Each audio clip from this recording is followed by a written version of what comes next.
After a very rocky and slow start, the EU vaccination campaign is finally picking up speed. The doses are being made in their hundreds of millions. People are finally getting jabbed quickly. Summer holidays appeared like they could even be an option. But the ramifications of the coronavirus pandemic and the political push me, pull you and fireworks over the last few months aren't going to go away. The European Union, it's fair to say, didn't have a very successful beginning to its vaccination rollout. Brussels blames the slow rollout of its vaccination campaign on AstraZeneca and shortfalls of millions of doses, which AstraZeneca promised the EU in its contract. The simplest way of looking at this is AstraZeneca thinks that its contract means one thing, the EU thinks it means another, and the UK frankly wants to keep out of it as much as possible, but insists that its contract with AstraZeneca gives it first refusal on all the jabs made in Britain by AstraZeneca. That didn't satisfy the European Commission, which, for want of a better word, went absolutely bonkers for a period of weeks. And everyone, I think, will remember how that culminated in Ursula von der Leyen's unbelievable threat to impose a hard border on the island of Ireland in order to enforce a vaccine export ban against Britain. The situation became even more complicated more recently when it turned out that there may well be a link to very, very, very rare blood clotting in the under 65s. So we've had regulators at the European level saying that, look, the benefits outweigh the risks.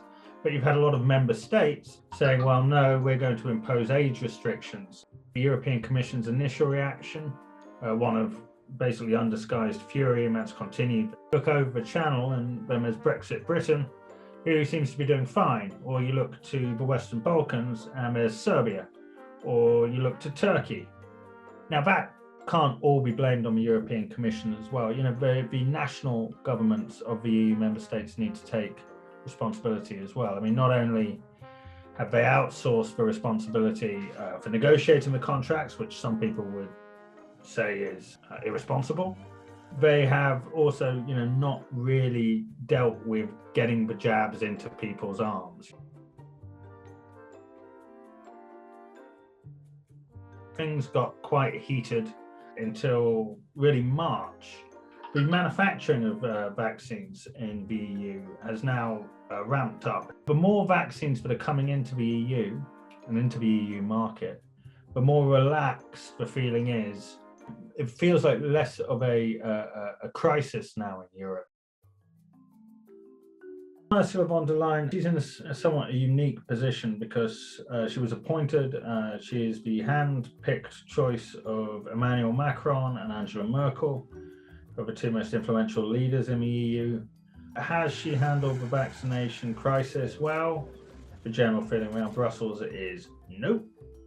Are they going to get rid of her? No. I mean, it also suits some of the larger member states to have a weaker Commission president. She's staying, but she's staying with a blotted copybook. Vaccine crisis was not good for EU-UK relationships, but I also think that on both sides there's pragmatism about that.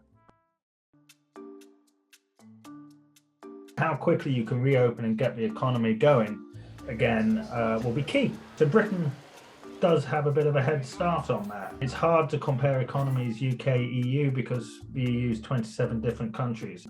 Boris Johnson likes to say, we're going to build Britain back better. There's a very similar mood music going on in Europe. What the EU has decided to do is actually borrow money against its own budget. And this has never happened before. It's unprecedented. Critics would say it's a dangerous step towards federalisation. It's been likened to Thomas Hamilton, who gave the federal government of the USA the power to raise money, which led to a United States.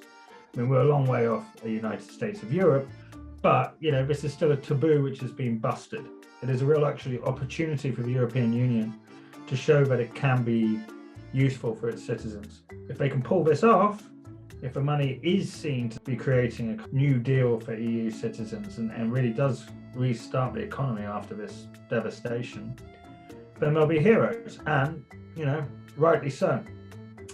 Is it going to work in practice? I'm sure that things will go wrong, because they always do.